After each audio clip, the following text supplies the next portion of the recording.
Digamos que, pues, que para empezar no resulta novedoso decir que María es una novela de amor. Digamos que desafortunadamente ese es el cliché con el que la conocemos, por ser una novela sentimental, romántica, ¿no? Del romanticismo sentimental. Desafortunadamente es una novela que sufre de todos los clichés habidos y por haber, y desafortunadamente todo el gesto crístico se ha dejado seducir o ha repetido hasta el cansancio y ha caído en unos lugares comunes que tiene que ver precisamente con el hecho de que sea una novela sentimental y romántica. Entonces, digamos que a partir de toda esa cantidad de lugares comunes, terminé una investigación ya hace 3 años sobre Sachs, pasé 4 años revisando todo lo que se había dicho, una selección de más o menos unos 4.000 artículos temáticos sobre el amor, las trenzas de María, el erotismo, las flores en María, todo lo habido y por haber en María desde puntos de vista temáticos, y sobre todo se insiste de manera, pero así hasta el cansancio, pues en que es una novela romántica y sentimental. Entonces digamos que eso se repite y desafortunadamente el problema de esa crítica es que buscan explicar lo que dice el cliché romántico y no lo que plantea la novela.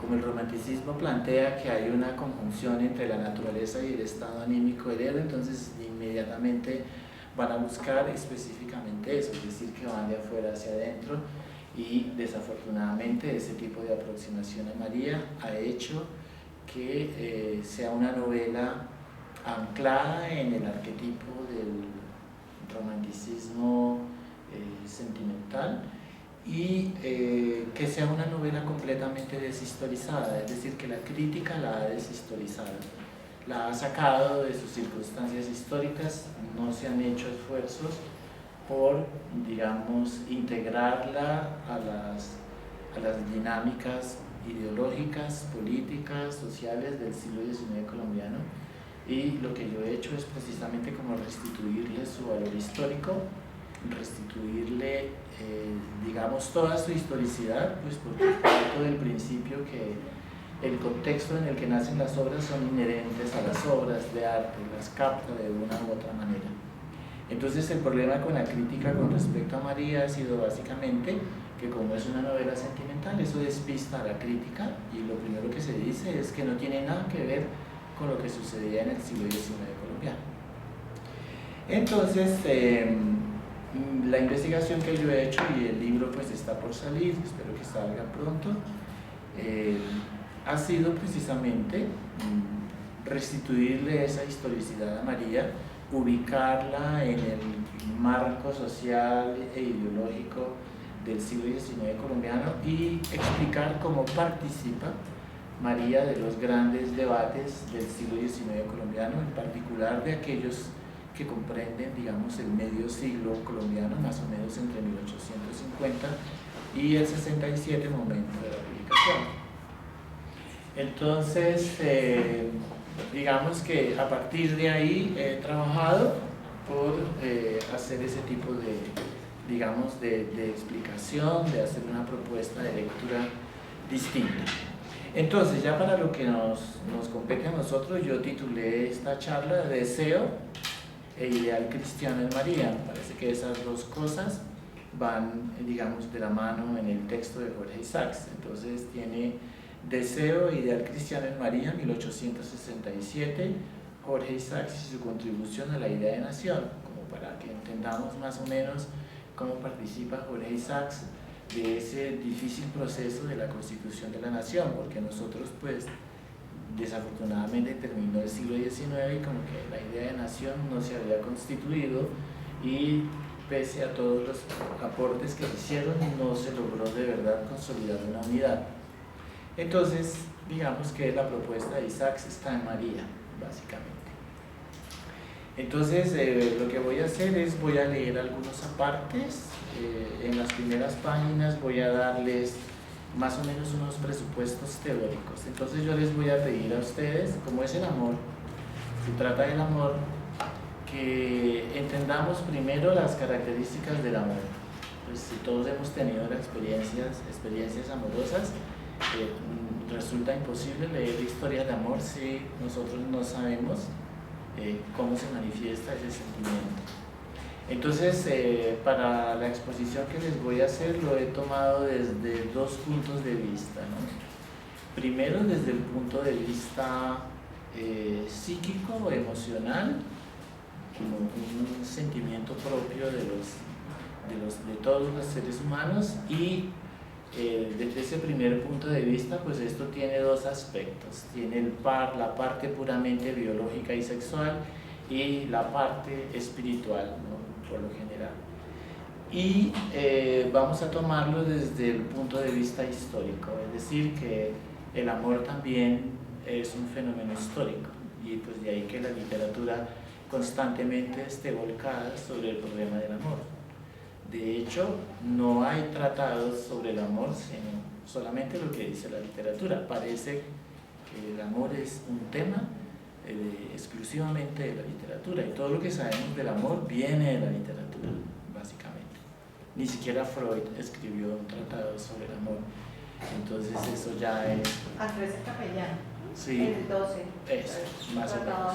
Y luego del 16 hizo un italiano que se llama Flaminio Novoli, escribió otro tratado. Pero en la era moderna nadie. Es un problema que los medievales y hasta cierto punto, pero en la era moderna nadie se le midió, y lo que sabemos es lo que dijo San Bernardo, lo que planteó Dante, lo que plantearon los trovadores, lo que planteó Lope en la Dama Boba, lo que dice Petrarca o lo que dice Garcilaso, digamos que, y esos tratados pues que más o menos inspirados en Ovidio son más o menos de una tradición, pero eso se detiene en un momento determinado de la historia y después difícilmente encontramos, eso se vuelve casi que un asunto literario. Entonces voy a tener en cuenta el carácter histórico para que ustedes lo tengan en cuenta, porque pues el amor sucede en un tiempo y en un espacio, y prácticamente que el fenómeno del amor afecta no solamente al objeto amado, sino que también afecta el espacio en el que se desarrolla el encuentro amoroso. Entonces necesariamente el amor se proyecta sobre esos dos aspectos, ¿no? Sobre el objeto amado y sobre el espacio en el que se realiza ese encuentro. Entonces, digamos que me he apoyado en dos referencias básicas para mí. Una es Badiou, que escribió un texto, digamos, en una perspectiva un poco más contemporánea sobre el elogio del amor. En Francia está muy de moda Finkielkraut, escribe un texto que se llama La sabiduría del amor. Bueno, hay como una filosofía, unos textos recientes, como un tema que se está retomando, digamos, más o menos del 2000 para acá, y hay una bibliografía interesante nueva. Y tengo en cuenta, digamos, básicamente el hecho de que el encuentro amoroso sea necesariamente una mezcla de sexualidad e ideales, ¿no? Estas dos cosas, deseo e ideales. Entonces la parte psíquica que comprende deseos e ideales, y esa otra parte histórica, puesto que el amor sucede, se desarrolla en un tiempo y en un espacio.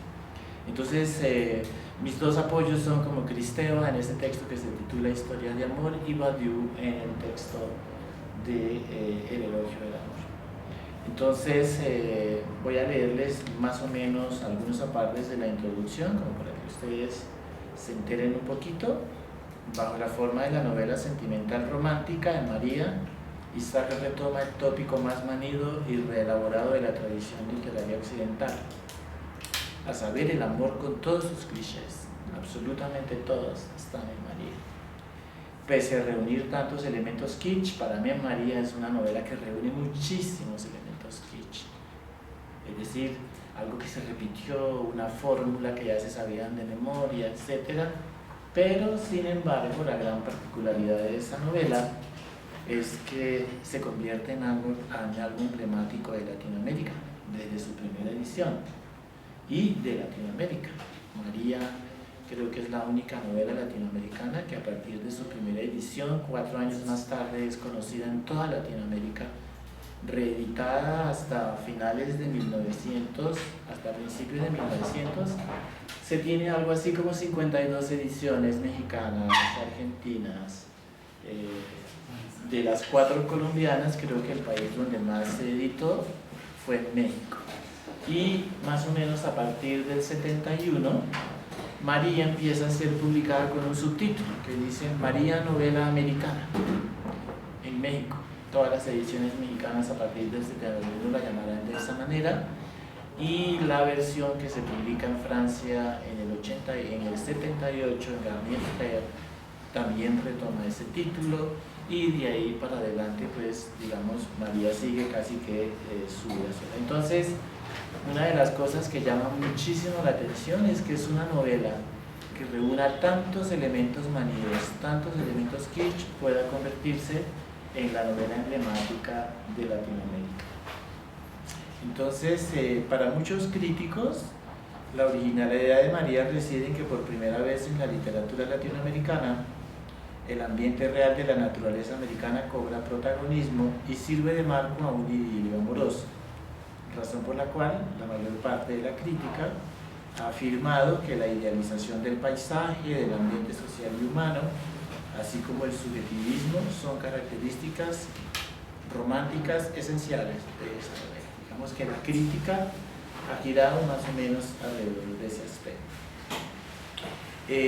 No obstante, me parece que lo más importante es observar que, al igual que en las obras maestras del género amoroso y sentimental, Isaacs no conceptualiza el amor. Hay muchas obras que conceptualizan el amor, casi que hacen unas especies de tratados metafísicos, ¿no? Pero digamos que la gran particularidad de Isaacs es que no lo conceptualiza, no lo presenta como un tema encerrado en los preceptos de una ontología o de una ética, por decirlo de alguna manera, sino que lo representa como una experiencia de vida, es decir, que ha sido algo vivido, ¿no? Que está ahí y que entra, que está anclado, por decirlo de alguna manera, a una realidad histórica, social y cultural concreta. Y tal vez ese modo de tratar el amor sea uno de los aspectos originales de Isaacs, el hecho de presentarlo como una experiencia de vida, como algo que aparece, que se enuncia solito sin ningún tipo de normatividad. Entonces, digamos que esa historia de amor está anclada a unas características específicas, que es la Colombia del medio siglo XIX. La acción de María se ubica más o menos hacia 1850-1852, un poco antes de la abolición de los esclavos, puesto que en María todavía se habla de esclavos, es decir que Isaacs deliberadamente ubica la acción, el desarrollo del idilio en un pasado más bien reciente, no muy lejano, en un pasado que probablemente todos sus lectores del siglo XIX recordaban. Entonces, digamos que aunque el amor aparece configurado en estrecha relación con las normas del decoro de la época, por considerar que aquello que lo hace histórico no es precisamente las normas del decoro del siglo XIX, lo que me interesa rastrear en esta propuesta de lectura es preguntarme por qué Isaacs decide configurar una actitud romántica de vida. Porque parto del principio que el romanticismo, lo esencial del romanticismo no es la historia de amor. Lo esencial del romanticismo es una reacción ante la realidad. Se es romántico porque está reaccionando de cierta manera ante la vida, se está reaccionando de cierta manera ante la realidad, no porque uno se enamore de manera estúpida o sosa. Eso no es lo que nos hace románticos.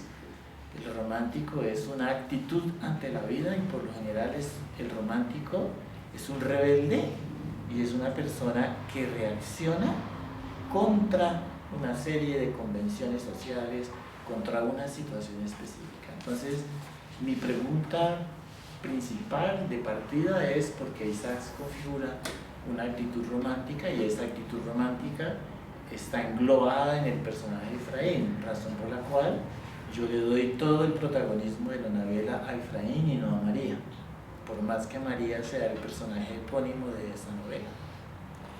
Entonces me interesa explicar el modo como Isaac reacciona ante la realidad valorada artísticamente, ¿no? Qué aspectos de la realidad del medio siglo colombiano tiene en cuenta Isaac y digamos me interesa explicar el tipo de participación axiológica que realiza Isaac sobre su realidad. Axiológicamente, ¿cómo la valora? Que es lo que me permite a mí explicar una reacción romántica que está ahí contenida de manera problemática en esa novela. En este sentido, digamos que considero a María como una novela que representa una especie de toma de posición en el campo social, político, ético y moral de la época, así como literario, por supuesto, ¿no? Pues porque María aparece en nuestro panorama, en el panorama de la literatura nacional, como la novela más acabada, ¿no? De todas las que se escribieron, de las 30 y tantos de novelas que se publicaron en ese periodo, es la más acabada estéticamente. Lo que más llama la atención es que, por ejemplo, sea esta y no Manuela la que se roba el protagonismo. A mí me parece más interesante Manuela, pero es María la que se roba el show. Parece ser que por todos los elementos que reúne es la primera en parecerse a una gran obra literaria de la tradición europea, entonces por eso llama muchísimo la atención. Entonces, digamos que lo que me interesa explicar es básicamente eso, es por qué la decisión de escoger, de darle al relato esa forma de novela romántica y sentimental, y en particular por qué escoger la forma de la autobiografía ficcional, pues porque es un texto que da la sensación de ser una autobiografía. Es la primera persona de Efraín la que narra, la que comenta, y pues por supuesto es el foco narrativo a través del cual se expone el punto de vista, la valoración sobre el mundo, la valoración de la heroína, etc.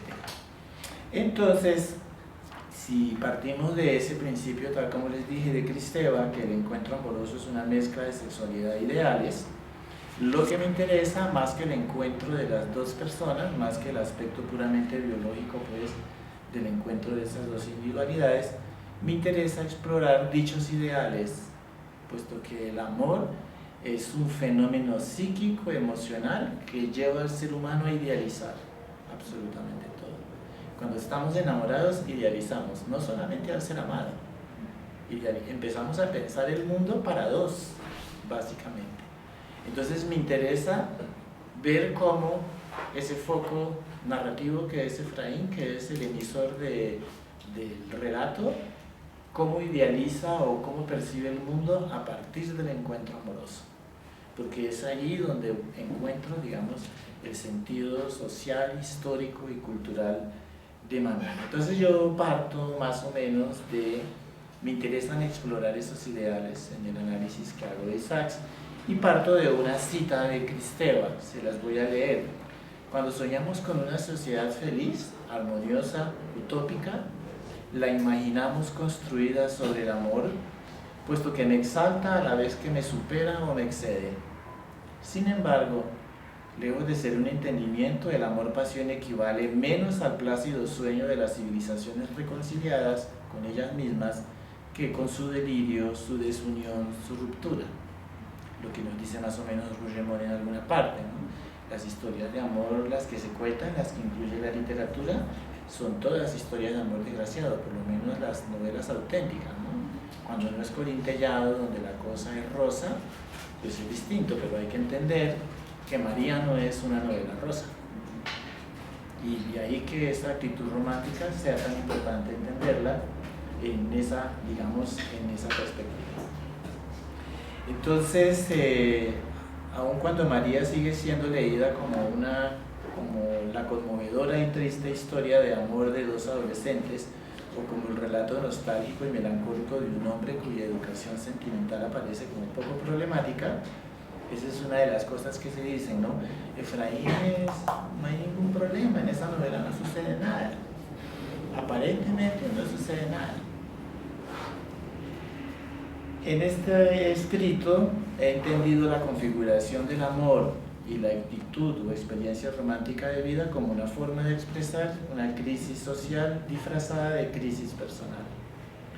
En este sentido, siguiendo a Badiou, he abordado el amor en su amplio sentido cultural, cito a Badiou, unido a los acontecimientos históricos como una fuerza transgresora que se expresa como una propuesta reaccionaria cuando algo lo amenaza. Entonces es como una de esas características, ¿no?, del amor. Esa es una fuerza constantemente transgresora, de ahí que nos estén constantemente diciendo eso no le conviene, no haga eso, no haga lo otro. No, siempre hay un pero. El amor siempre es asocial. El amor tiene un carácter asocial porque choca con las convenciones, porque choca con las normas sociales, choca con la ley, básicamente. Entonces, Badiou me parece que es como de los pensadores que ha como insistido un poco más en ese carácter histórico y ha anclado la experiencia amorosa a ese tipo, digamos, de conflicto social entre el individuo enamorado o los enamorados, lo que él llama la escena del dos, es la pareja, ¿no?, que se confronta con el mundo para, digamos, tratar de realizar su amor. Entonces, según esto, digamos que a mi parecer la mirada retrospectiva que lanza Efraín sobre el pasado inmediato y sobre todo el tono elegíaco de todo el relato, más que el idilio amoroso, convierte en objeto estético una crisis histórica social de una sociedad confrontada con la necesidad de modernizar sus estructuras sociales. Isaacs escribe esta novela en el momento más dramático de la modernización colombiana, de una modernización que no se da.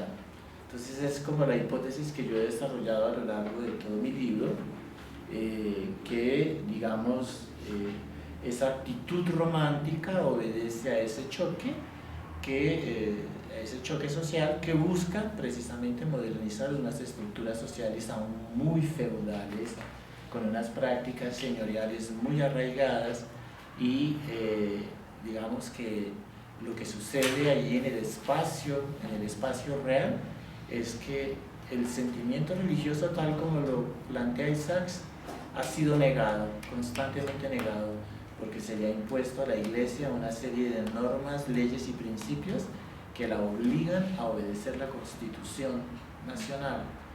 Y más o menos desde 1853, Colombia es pionera del separatismo.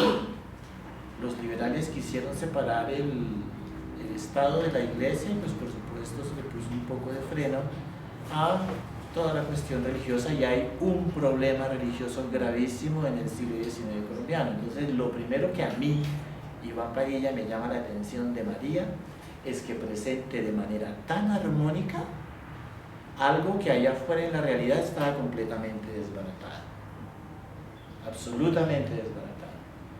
Es decir, que tal armonía entre el orden social y la religión no existía en el momento en que Isaacs escribe. Tenemos 3 constituciones que declararon la separación del Estado y la Iglesia, 53, 58 y 63, las 3 liberales seguidas. Entonces eso me lleva a mí a pensar, bueno, ¿por qué un autor decide presentar de manera tan armónica, utópica, idílica, una realidad que allí afuera está en otra situación? Y en ese sentido me apoyé más o menos en Adorno, ¿no?, que dice que las novelas más o menos proceden por negación, muchas veces algo que ahí está, de cierta manera, las novelas sentimentales niegan esa realidad, entonces ahí hay como una especie de relación muy, muy compleja.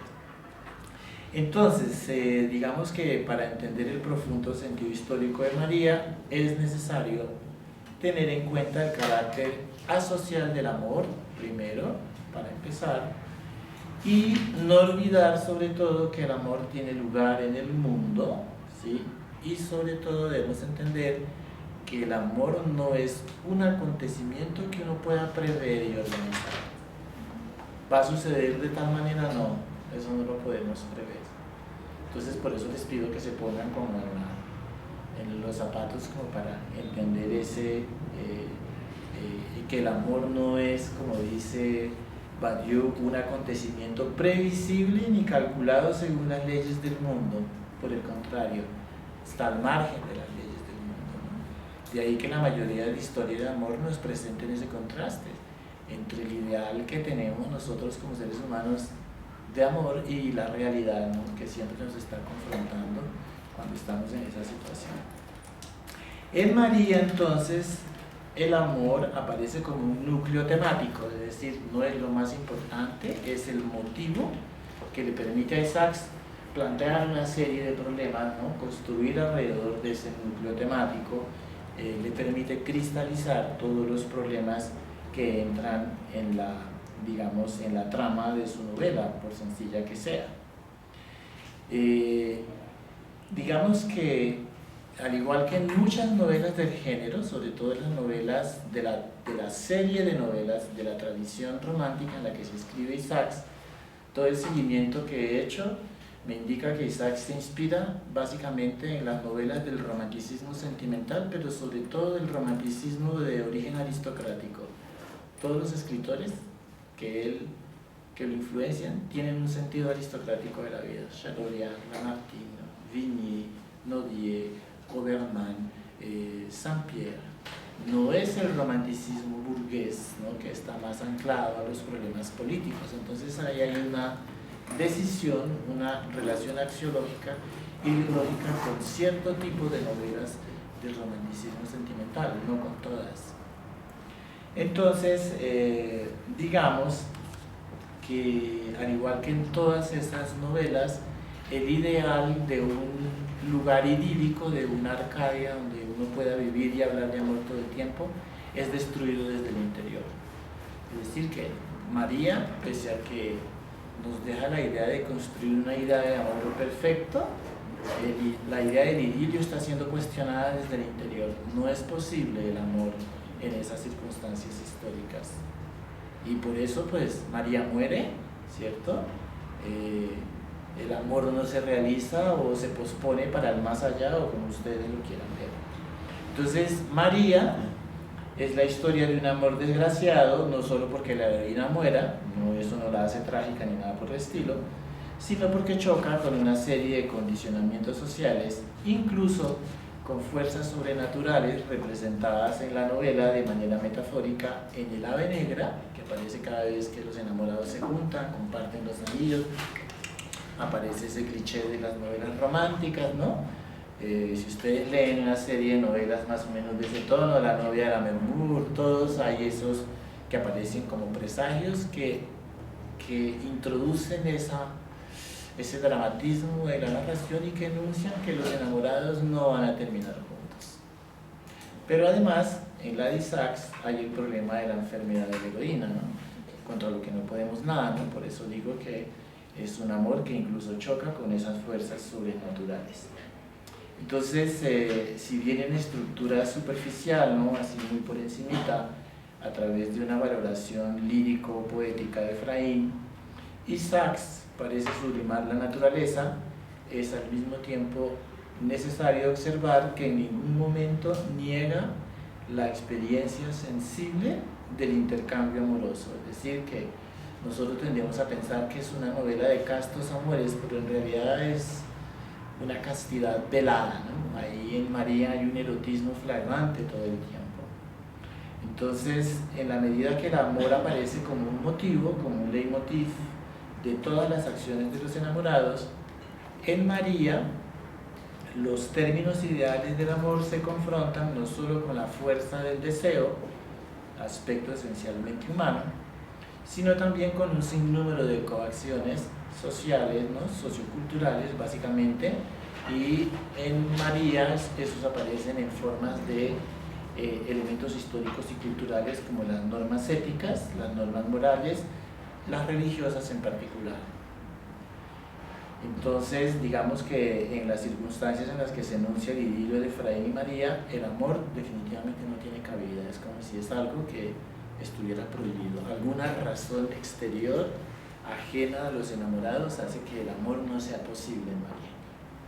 Y eso consolida, digamos, de manera más radical la actitud romántica de Efraín. Al igual que en la tradición de la literatura amorosa, por lo menos en aquella que heredamos de los trovadores medievales, de la lírica de Petrarca y de Garcilaso de la Vega, como para no ir más lejos, porque como tú ves, ¿no?, los tratados, ¿no?, que vienen más o menos de Ovidio, que se multiplican, el amor es al mismo tiempo, y aquí viene esa codificación del amor en Occidente. Si ustedes analizan toda la literatura amorosa, van a encontrar más o menos un tipo de codificación y ustedes van a entender que la idea que nosotros tenemos del amor es literaria toda, viene de la literatura. El amor es al mismo tiempo un sentimiento noble que dignifica a quien lo experimenta, que es lo que le damos de los trovadores, de Petrarca, de Garcilaso para nuestra cultura. Es un estímulo de la espiritualidad y del sentido artístico de la vida, es decir, nos ponemos más espirituales, más meditativos, pero al mismo tiempo, cuando tenemos algo de genio, de inteligencia, eso nos mueve hacia el arte, por decirlo de alguna manera. Y de igual manera, el amor es un impulso, es una pasión constante que está ahí, ¿no?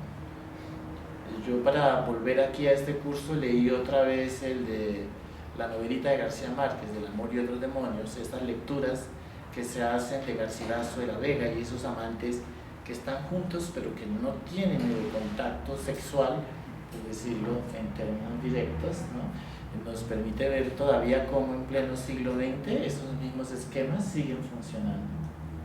Todas esas ideas del amor están en Isaacs. Digamos que la importancia de esta tradición en Occidente permite hablar de una codificación del sentimiento amoroso y afirmar que aunque sea un sentimiento humano digno de tratados filosóficos, psicológicos, antropológicos, se trata de un asunto exclusivamente literario. Razón por la cual todo lo que pensamos y decimos sobre el amor, la forma como lo vivimos, parece novelesco. Y es lo primero que nos recuerdan a todos. ¿Sí? Están como en una telenovela, bájese de la nube, por favor, ¿no? Pero eso sucede así, para que ustedes vean hasta dónde la literatura es muy importante en esto. Y los tratados modernos que se han escrito, o los que tratan de explicar eso, todos los ejemplos son literarios.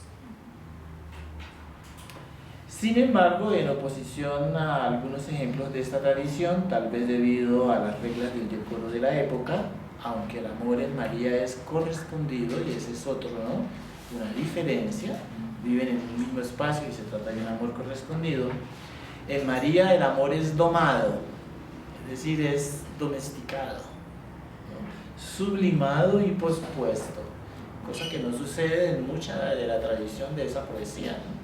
Pues, pero hay todo un desfogue, es una fuerza constante, eso nos está llenando de dignidad, pero al mismo tiempo nos lleva siempre pues agitaditos, ¿no?, por decirlo de alguna manera. Entonces, en María es pospuesto de manera indefinida, puesto que Efraín no puede colmar su pasión con la posesión final del objeto amado. María muere, y pues hay una serie de condicionamientos que impiden que ello se dé.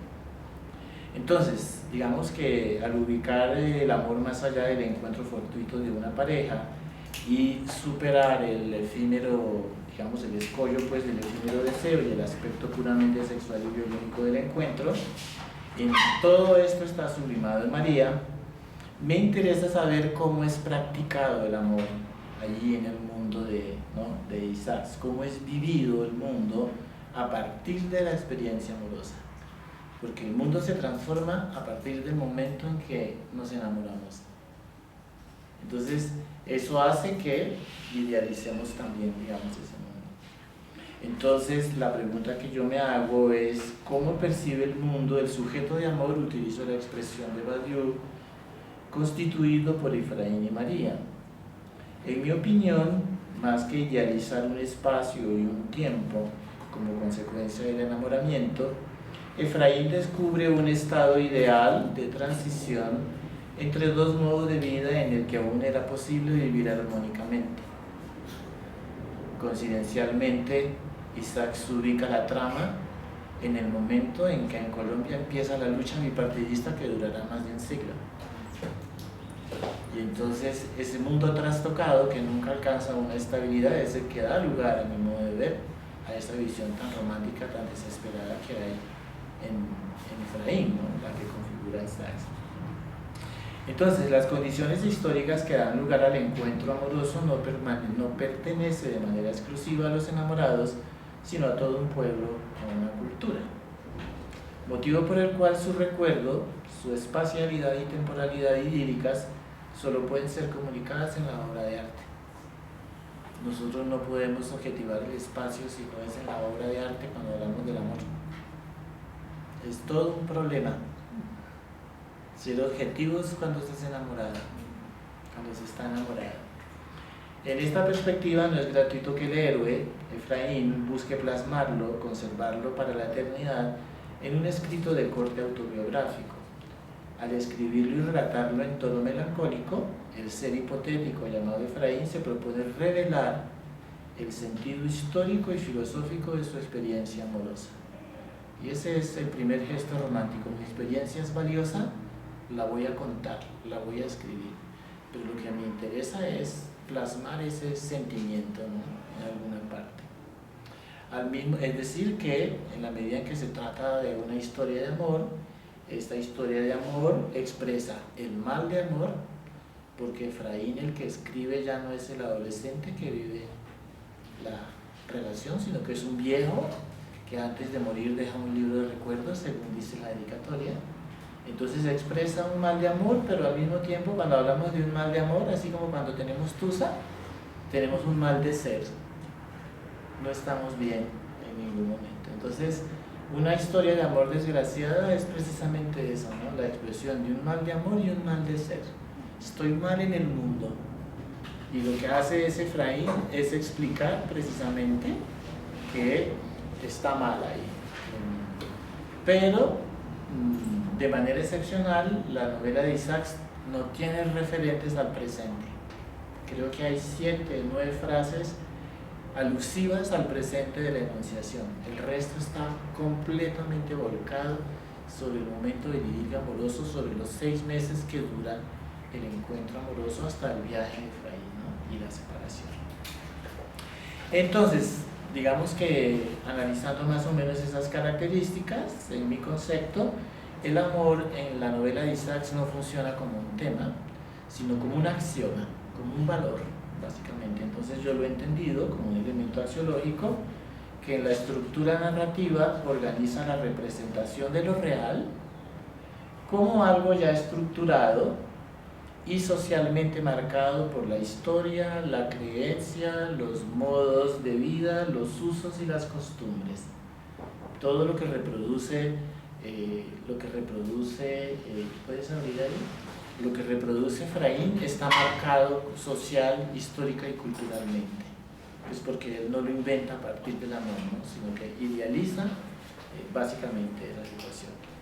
En esta perspectiva, aunque el amor permee todos los elementos del relato y dé lugar a la aventura novelesca de Efraín, sin perder su protagonismo, resulta ser menos importantes que el deber, la moral y los deseos individuales, por ejemplo. Si en las páginas de María Isaac concede un lugar importante a la representación de la pasión amorosa, enmarcada en los códigos del decoro de la época, es necesario advertir cómo el amor ilumina la realidad de la época y permite a Efraín pensarla, sentirla y expresarla, básicamente. Por eso les pedía que pensáramos que el amor nos lleva a idealizar 2 cosas: el mundo, porque empezamos a pensar en cómo vivir para 2, y el objeto amado. Entonces, en esta primera parte voy a explicarles unas cosas algo evidentes. Esta parte se llama Encuentro amoroso, sensualidad, deseo e idealización en María. Primera parte, digamos, después de esta introducción un poco problemática y algo, digamos, como darle los conceptos con los que me aproximo a la novela de Isaac para explicar el asunto amoroso. Voy a explicarles y voy a dedicarme más a una especie de análisis textual para que ustedes vean cómo está configurado eso en el texto, ¿no? Y que lo tengan en cuenta en su lectura. Entonces voy a explicar esos 3 aspectos. Pese a que el idilio sugiere que Efraín y María se aman desde niños, ¿no? Ese es un cuento también que nosotros tenemos ahí. Como han crecido juntos, uno cree que se aman desde chiquitos, porque cuando uno, yo no sé cómo será el deseo de los niños, pues porque nunca lo experimenté.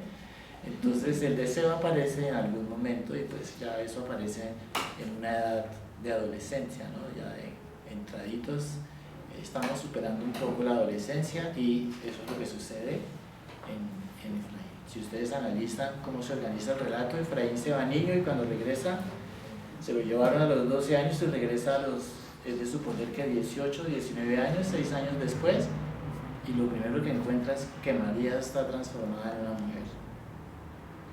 Los primeros capítulos, y tal vez por eso una nota mexicana que todavía no he podido conseguir, tengo que la encontrar allá, dijo que era una novela peligrosísima por eso. Pues porque hay, sí, y Vergara percibió la misma cosa. Ahora les voy a leer unas citas. Entonces, no sobra advertir el carácter inevitable y sensual que el amor adquiere a partir del regreso del adolescente a la casa paterna. En esta perspectiva, la primera sorpresa que experimenta el protagonista es encontrar convertidas, cito, en mujeres a las hermanas que había dejado niñas. La transformación que más lo sorprende es la de María. En la medida que la narración se centra en el momento feliz del encuentro amoroso, dicha sorpresa implica el descubrimiento del otro y por lo tanto el del deseo. Los términos utilizados por Efraín en la descripción de las primeras percepciones de la heroína son todos relativos a los sentidos corporales, en particular la vista, el tacto y el oído. Todos estos sugieren la excitación e insinúan cierta inclinación a los placeres de los sentidos. Les voy a leer algunas citas, no les vaya a dar risa, por favor. Esta es del capítulo 2, página 7 en esta edición. Cuando él llega allá, María estaba en pie junto a mí y velaban sus ojos anchos párpados orlados de largas pestañas. Fue su rostro el que se cubrió de más notable rubor cuando al rodar mi brazo sobre sus hombros, mi brazo rozó con su talle y sus ojos estaban humedecidos aún. Al sonreír a mi primera expresión afectuosa, como lo de un niño cuyo llanto ha callado una caricia materna.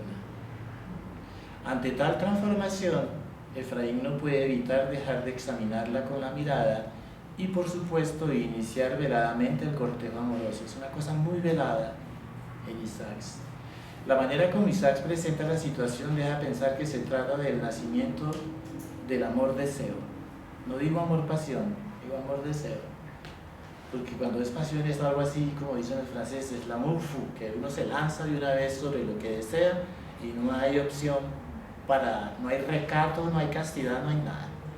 Entonces aquí nos quedamos en el amor-deseo. La forma como Isaac la presenta indica que la relación de niños se ha transformado y los jóvenes se sienten atraídos, que todo su ser se prepara para entrar en una relación amorosa. Les leo la siguiente cita del capítulo 3, páginas 8-9 en esta edición. Y se sonrojaba aquella a quien yo dirigía una palabra lisonjera o una mirada examinadora. María me ocultaba sus ojos tenazmente, pero pude admirar en ellos la brillantez y hermosura de las mujeres de su raza, en 2 o 3 veces que a su pesar se encontraron de lleno con los míos. Sus labios rojos, húmedos y graciosamente imperativos me mostraron solo un instante el velado primor de su linda dentadura. Llevaba, como mis hermanas, la abundante cabellera castaña oscura arreglada en 2 trenzas, sobre el nacimiento de una de las cuales se veía un clavel encarnado. Vestía un traje de muselina ligera, casi azul, del cual solo se descubría parte del corpiño y la falda, pues un pañolón de algodón fino color púrpura le ocultaba el seno hasta la base de su garganta en blancura mate. Al volver las trenzas a la espalda, de donde rodaban al inclinarse para ellas servir, admiré el envés de sus brazos deliciosamente torneados y sus manos cuidadas como las de una reina. la está examinando constantemente y hay constantemente el deseo. El cruce de miradas, los movimientos, el recato, la timidez, el modo de vestir y demás sugieren un complejo entramado cultural aprendido a través de modelos, rituales e imágenes. La actitud de los jóvenes deja ver que conocen las claves y códigos sociales que le permiten no solo comportarse correctamente, sino acercarse y sobre todo abrir la posibilidad de establecer vínculos eróticos y afectivos. Todos estos elementos contrastan con la idea de los castos amores que se tiende a ver en el idilio de Efraín y María. Así, la presencia de las bellas flores, cito, que adornan la mesa que festeja el regreso, no tienen nada de gratuito, y tal como descubre la madre, están ahí porque María recordaba cuánto agradaban a Efraín. Este agradecido no duda en reconocer que volvió, cito, los ojos para darle las gracias y los suyos como que se esforzaban en soportar aquella vez mi mirada. A partir de este momento, rápidamente se inicia en Efraín, punto de focalización del relato, un proceso de idealización de la heroína, por supuesto, pero también del espacio que enmarca el encuentro amoroso. La belleza y la felicidad serán percibidas no solo en la imagen y naturaleza de la heroína, sino también en el espacio-tiempo con todos los elementos que contiene. Esta particularidad convierte a Efraín en protagonista indiscutible del relato. Todo lo referente a María resultará ideal. El acento de su voz dulce y su, cito, sonrisa hoyuelada será la de la niña de mis amores infantiles, sorprendida en el rostro de una Virgen de Rafael. Empiezan una serie de comparaciones con imágenes artísticas, es decir, que el enamorado ve más bien la imagen artística y no la mujer real. Entonces ahí bien empieza el proceso de idealización. Tal proceso de idealización está mediado, como dice Girard, por el sentido artístico y literario del héroe, primero, y por sus axiomas, en particular sus convicciones religiosas, éticas y morales. La visión de María en el alma del narrador protagonista, su amor, el objeto de su deseo, será verbalizado a través de imágenes o evocaciones de personajes venidos de obras literarias como la heroína de Chateaubriand, Atala, que es como la más recurrente, de obras pictóricas del Renacimiento como la Virgen de la Silla en el texto. De hecho, María está vestida casi siempre como las Madonas. Ahora voy a hablar un poquito más de eso. Y en la mayoría de los casos a través de comparaciones con imágenes bíblicas y de la iconografía religiosa del catolicismo. Hay todo un entramado simbólico en María y ahora vamos a entender, digamos, hacia dónde apunta eso. Por el hecho de ser el resultado del alma de un enamorado con sentido poético y providencial de la realidad, en su transitar por los jardines de la hacienda y al fundirse como una revelación en el sentido religioso del término, en el exuberante marco natural del Valle del Cauca, María aparecerá siempre virginal, vestida de trajes de tejidos vaporosos, con pañolones de algodón fino de color púrpura, blanco, verde, delantal azul, vestidos con bordados celestes, dando la impresión de deambular por el mundo sin poner sus pies en el suelo, sin mancillarse con lo humano y lo terrestre. Por lo general, de manera ambivalente, la heroína aparecerá como una mujer ángel virgen, ¿no? Hay una serie de términos que utiliza Isaacs constantemente. Una mujer ángel virgen, cito a Isaacs, lista ya para prestarse a todas las modulaciones de la ternura y de la pasión, capítulo 4, página 11. Pero al mismo tiempo como un ser de otra dimensión, es como si María no fuera un ser terrestre, ajeno a lo temporal y terrenal. Su paso será, cito, ligero y digno, y revelará, cito, todo el orgullo no abatido de nuestra raza. Isaac era de origen judío y hay que leer que María en el texto es judía, se llama inicialmente Esther y se convierte al catolicismo, no abatido de nuestra raza, y el seductivo recato de la Virgen cristiana, es decir, que hay ya una apreciación religiosa. La fusión de elementos paganos y judeocristianos acompañará a lo largo de la narración la percepción del carácter inasible de la heroína. De este tipo de visiones, tal vez la más importante y significativa sea la que el héroe recuerda precisamente como una revelación cuando advierte el carácter extraordinario de la heroína. Les leo una cita larga del capítulo 5, páginas 11-12. Luego que me hube arreglado, ¿no? Eso es cuando al día siguiente de la llegada. Luego que me hube arreglado ligeramente los vestidos, abrí la ventana y divisé a María en una de las calles del jardín, acompañada de Emma. Llevaba un traje más oscuro que el de la víspera y el pañolón color púrpura enlazado a la cintura le caía en forma de banda sobre la falda. Su larga cabellera dividida en dos crenchas ocultábale a medias parte de la espalda y el pecho. Ella y mi hermana tenían descalzos los pies, ¿se imaginan ver los pies, no? Llevaba una vasija de porcelana poco más blanca que los brazos que la sostenían, la que iba llenando de rosas abiertas durante la noche, desechando por marchitas las menos húmedas y lozanas. Ella, riendo con su compañera, hundía las mejillas más frescas en las rosas, en el tazón rebosante. Descubrióme Emma. María lo notó y sin volverse hacia mí cayó de rodillas para ocultarme sus pies, desatóse del talle el pañolón y cubriéndose con él los hombros fingía jugar con las flores. Las hijas núbiles de los patriarcas no fueron más hermosas en las alboradas en que recogían flores para los altares.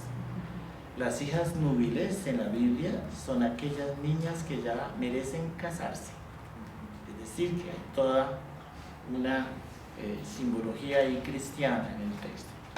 Así, cito, las manos aristocráticas sembradas de hoyuelos de la heroína resultan hechas para oprimir frentes como la de Byron, capítulo 13, página 38, y Efraín la percibirá precisamente como una creación poética.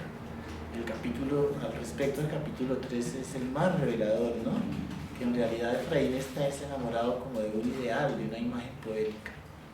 Dice: María, dejando oír mi voz, descubrió la faz y por ella rodaban gruesas lágrimas. Era tan bella como la creación del poeta y yo la amaba con el amor que él imaginó. Nos dirigimos en silencio y lentamente hacia la casa. Ay, mi alma y la de María no solo estaban conmovidas por aquella lectura, la de Atalá, estaban abrumadas por el presentimiento. En este proceso de idealización, todo aquello que rodea a María, rasgos físicos, tono de voz, vestidos, es sugerente y seduce a Efraín y da lugar a sueños con visiones idílicas, a lamentaciones por la imposibilidad de realizar algunas cosas y, por supuesto, en la medida en que se trata de amores desgraciados, a rememoraciones nostálgicas del encuentro amoroso. Les voy a leer otra cita. Capítulo 4, página 11. He tomado solamente de las primeras páginas para que ustedes vean cómo es el encuentro amoroso. Soñé que María entraba a renovar las flores de mi mesa y que al salir había rozado las cortinas de mi lecho con su falda de muselina vaporosa salpicada de florecillas azules. Cuando desperté, las aves cantaban revoloteando en los follajes de los naranjos y pomarrosos y los ahares llenaron mi estancia con su aroma tan luego como entreabrí la puerta. La voz de María llegó entonces a mis oídos dulce y pura. Era su voz de niña, pero más grave y lista ya para prestarse a todas las modulaciones de la ternura y de la pasión. Ay, cuántas veces en mis sueños un eco de ese mismo acento. Esta es una de las pocas frases del presente de la Enunciación donde uno siente lo desgraciado que es Efraín en el presente, ¿no? El ser que ha entrado en el vacío, porque no hay nada más después de María. Ay, cuántas veces en mis sueños un eco de ese mismo acento ha llegado después a mi alma y mis ojos han buscado en vano aquel huerto donde tan bella la vi en aquella mañana de agosto. La niña cuyas inocentes caricias habían sido todas para mí, no sería ya la compañera de mis juegos, pero en las tardes doradas de verano estaría en los paseos a mi lado, en medio del grupo de mis hermanas, le ayudaría yo a cultivar sus flores predilectas, en las veladas oiría su voz, me mirarían sus ojos, me separaría un solo paso. Vergara y Vergara, en el momento en que compara Pablo y Virginia, María y Atalá, y declara la superioridad de la obra de Isaacs, en el primer comentario, Vergara advirtió el alto grado de sensualismo y erotismo fundido en la percepción y descripción no solo de la naturaleza, sino también de la heroína y de su deambular por la hacienda. Consciente de la dificultad de que dos adolescentes juntos y poseídos del impulso de la pasión amorosa se mantuvieran en los límites del decoro y del recato, Vergara percibió el casto amor y probablemente el deseo sublimado de Efraín como un logro estético de la novela de Isaacs.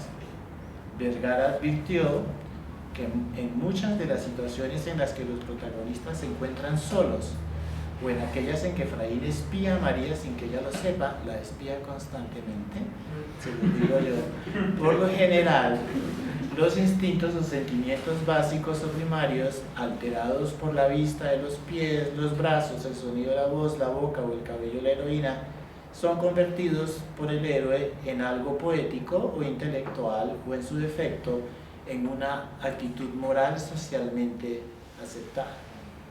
Piénsese, por ejemplo, cuando Juan, el hermano menor, se queda dormido y los enamorados indirectamente intercambian un beso.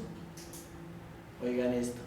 Y se acercó a tomar a Juan, a María, ¿no? Yo lo estaba alzando ya en mis brazos y María lo esperaba en los suyos. Besé los labios de Juan entreabiertos y purpurinos y aproximando su rostro al de María, posó ella los suyos sobre esa boca que sonreía al recibir nuestras caricias y lo estrechó tiernamente contra su pecho. Beso indirecto. Van a decir que no.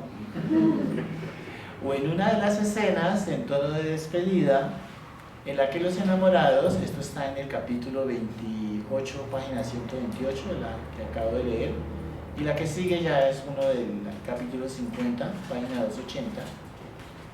En una de esas de tonos de despedida, en lo que los enamorados literalmente luchan contra el impulso del deseo. Mientras enjugaba yo sus lágrimas, sus últimas lágrimas, besaban por primera vez mis labios las ondas de cabello que le orlaban la frente, para perderse después en las hermosas trenzas que se enrollaban sobre mis rodillas. Alzó las manos entonces casi hasta tocar mis labios para defender su frente de las caricias de ellos, pero en vano, porque no se atrevían a tocarla. Así están ahí los dos, pues, evitando el contacto físico. Hay que entender que María debe morir inmaculada, ¿no? El nombre de María es precisamente, vamos a ver más adelante eso. Vergara percibió como un acierto artístico el hecho de que Isaac configurara un personaje dependiente y respetuoso de la norma moral y del mundo en el que evoluciona, respetuoso de las tradiciones, acorde con la normatividad de la sociedad neogranadina de la época. Llama la atención, y este es otro aspecto que hay que tener en cuenta, que en María, tal como lo plantea Freud en Totem y Tabú, la pulsión erótica aparezca vigilada por el padre. Y el padre pues representa la ley y autoridad en el relato. El padre, silenciosamente e incluso de modo irónico, impone la prohibición, invita al autocontrol y por tanto a la represión del deseo.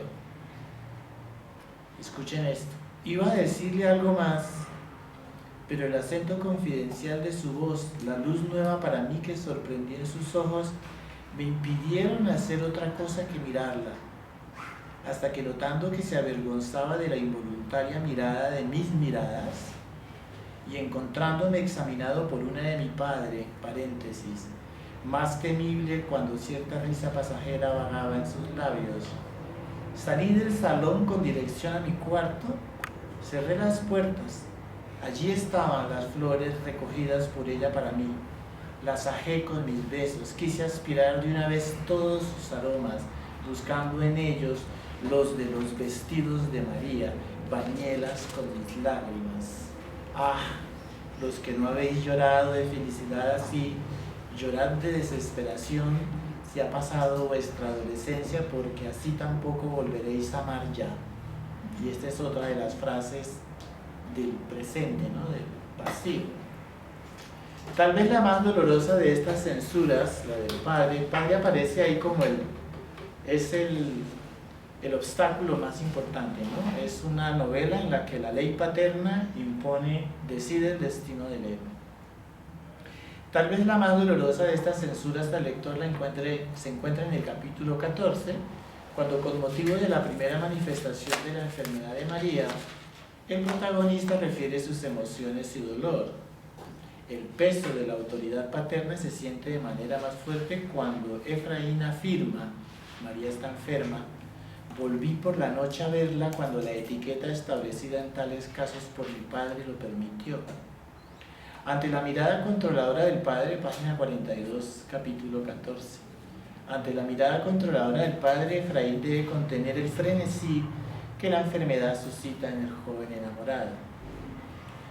Olvidado de Cito, capítulo 14, página 41. Olvidado de toda precaución, entré a la alcoba donde estaba María y, dominando el frenesí que me hubiera hecho estrecharla contra mi corazón para volverla a la vida, me acerqué desconcertado a su lecho. A los pies de éste se hallaba sentado mi padre. Fijó en mí una de esas miradas intensas y, volviéndola después sobre María, parecía quererme hacer una reconvención al mostrármela. De hecho, al imponer condiciones y haber decidido parte del destino de Efraín, es el padre el que decide que tiene que viajar, ¿cierto? El padre aparece como el obstáculo principal para la realización del amor de los jóvenes. El padre representa la ley, el deber social y la norma contra lo cual choca el amor. El padre va incluso a declarar que el causante del mal de María es el amor, y eso está en la página capítulo 16, 52. María les dirá: pero ¿cómo así que Efraín es el que me lleva a estar enferma? No puede ser si yo lo amo. Ese es el único reclamo que hará María en todo el relato, porque el resto no se oye su voz.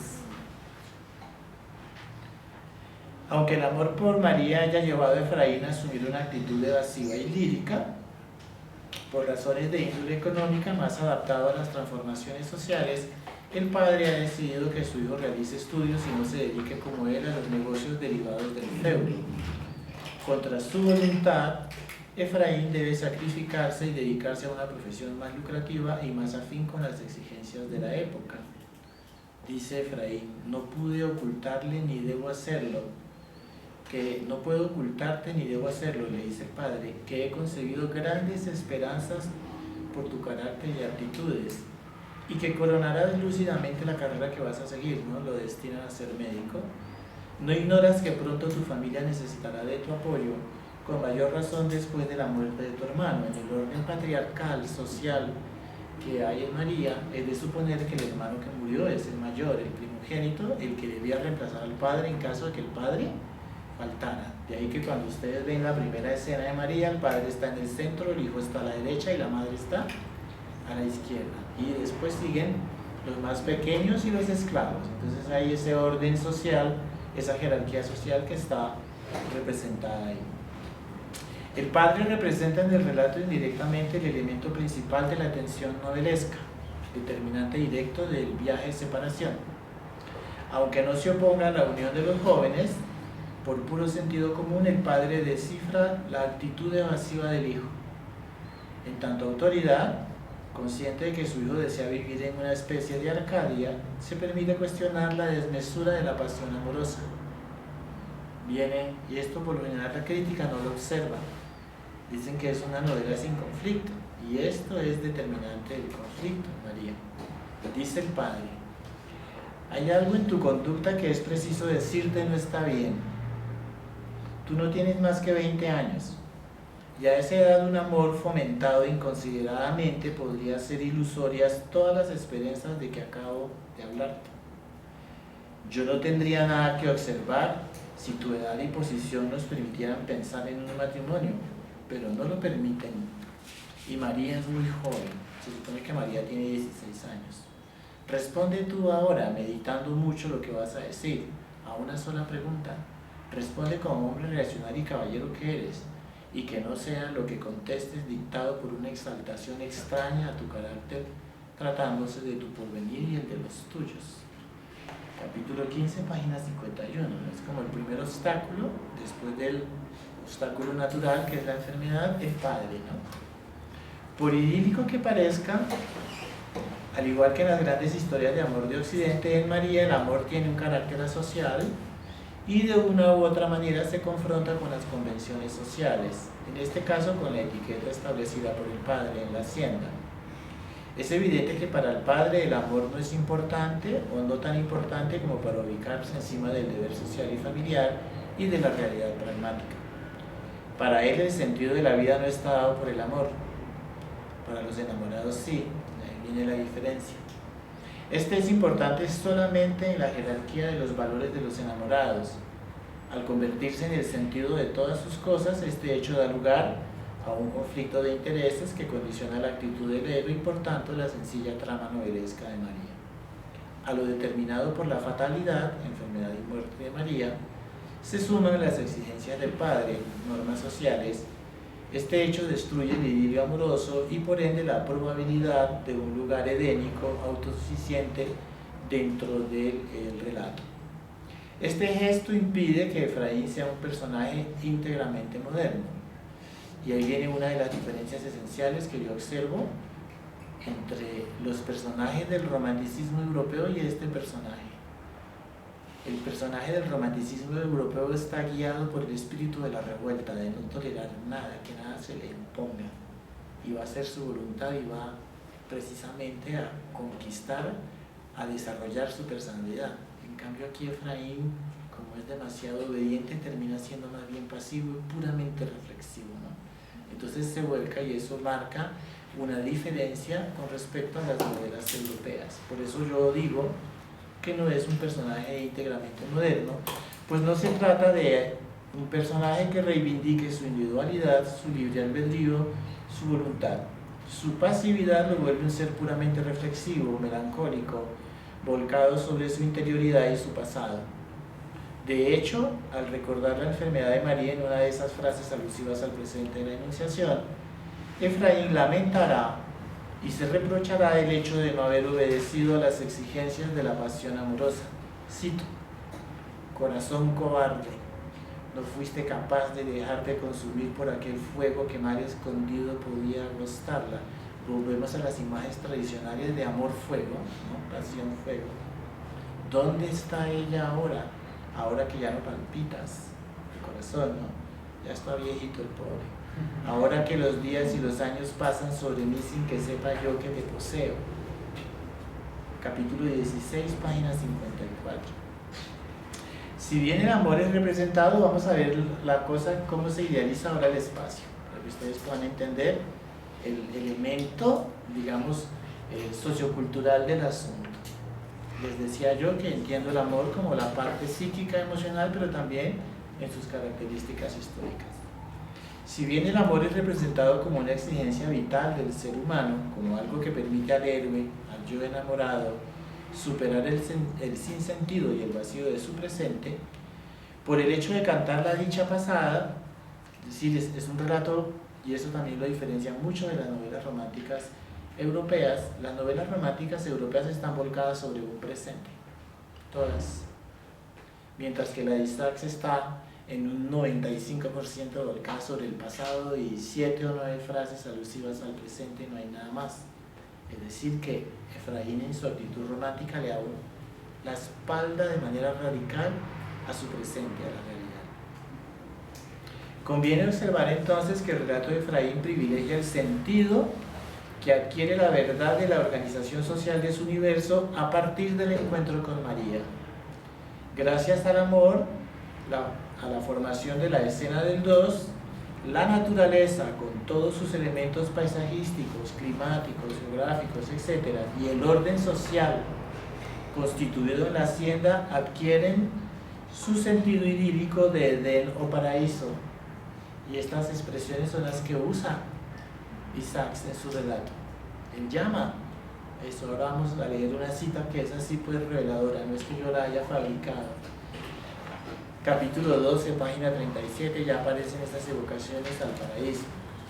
Si en calidad de lectores nos ubicamos más allá del cliché romántico que condiciona la lectura de los elementos sobrenaturales y pictóricos del paisaje, estrechamente relacionados con el estado anímico del héroe, cosa que no me interesa hacer pues porque eso se ha hecho hasta el cansancio, veremos que lo dicho sobre el orden social sobrepasa el plano de la intimidad de los enamorados y orienta el interés hacia aquello que Efraín descubre de su mundo y empieza a vivir, a disfrutar gracias al encuentro amoroso, a la revelación del objeto amado.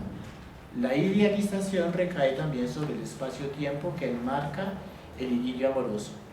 Condicionados por el amor, los mismos axiomas que permiten idealizar a María se vuelcan sobre las condiciones de vida y dan lugar a una valoración de los usos y costumbres, del modo de gobierno de la hacienda, de la organización social del entorno y en general de todos los elementos del universo en el que evolucionan los enamorados.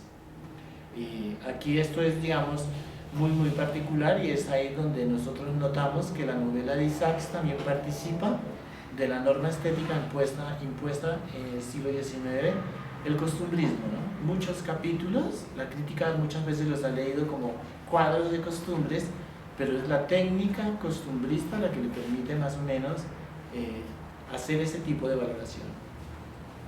Aunque María no obedezca al modelo de novela romántica histórica, ¿no?, como la de Walter Scott, la novia de Lammermoor Moore, y conserve el esquema de la novela de la ficción autobiográfica del primer romanticismo, sin expresar el gusto por el pasado lejano y los personajes testigos de otras épocas, en la voz del enamorado Efraín, Isaacs evoca un cuadro histórico revestido de pintoresco y exotismo, en el cual lo más importante no son los hechos históricos o la verdad documental de la realidad social, sino la verdad ética y moral de problemas esencialmente humanos. Isaacs evita al máximo incluir referentes históricos.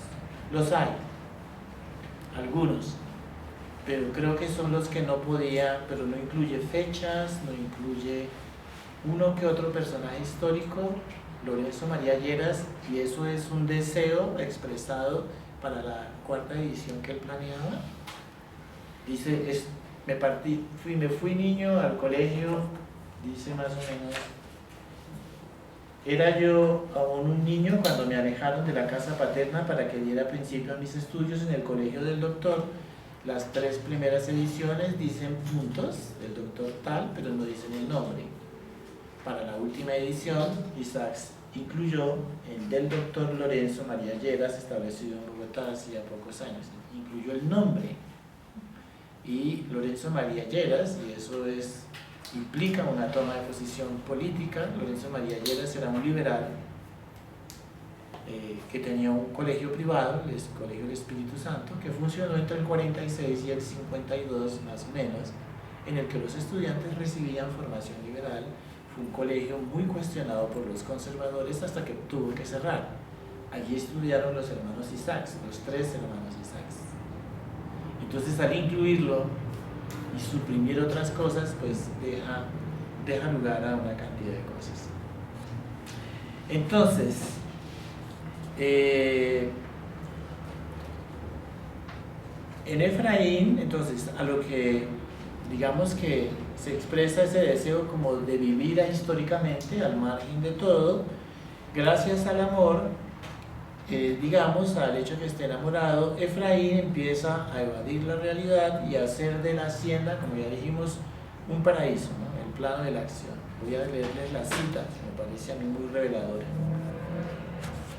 Por eso yo esto lo había empezado con un epígrafe que saco de una novela que se llama Novelescos, una novela francesa como en 1937. El amor aporta una conciencia de su objeto. Él quiere la presencia completa y constante. Dice Efraín en esta cita, era ya para mí una necesidad tenerla constantemente a mi lado. No perder un solo instante de su existencia abandonada a mi amor. Y dichoso con lo que poseía, y ávido aún de dicha, traté de hacer un paraíso de la casa paterna. Es decir que la idealización del espacio es inevitable. Entonces, este hecho, digamos, el hecho de que se idealice el espacio, me permite entender, digamos, de manera muchísimo más evidente el carácter histórico y cultural de María. Prácticamente que todo es una novela con un gesto costumbrista permanente, no es solamente en capítulos, sino que está constantemente plagado de, digamos, de comentarios o de descripciones de las costumbres, de los tipos sociales, sobre todo de las tradiciones religiosas y señoriales. Entonces ese gesto costumbrista va a dar lugar a una idealización del espacio. Entonces, ¿hacemos una pausa? ¿Qué hora es? 5:30. Hacemos una pausa chiquita. Entonces, la segunda parte vamos a ver cómo, a partir de esa idealización, Isaacs en realidad idealiza un orden social y plantea una especie, pues, de utopía social en María. Entonces, pues, vayan a una pausa.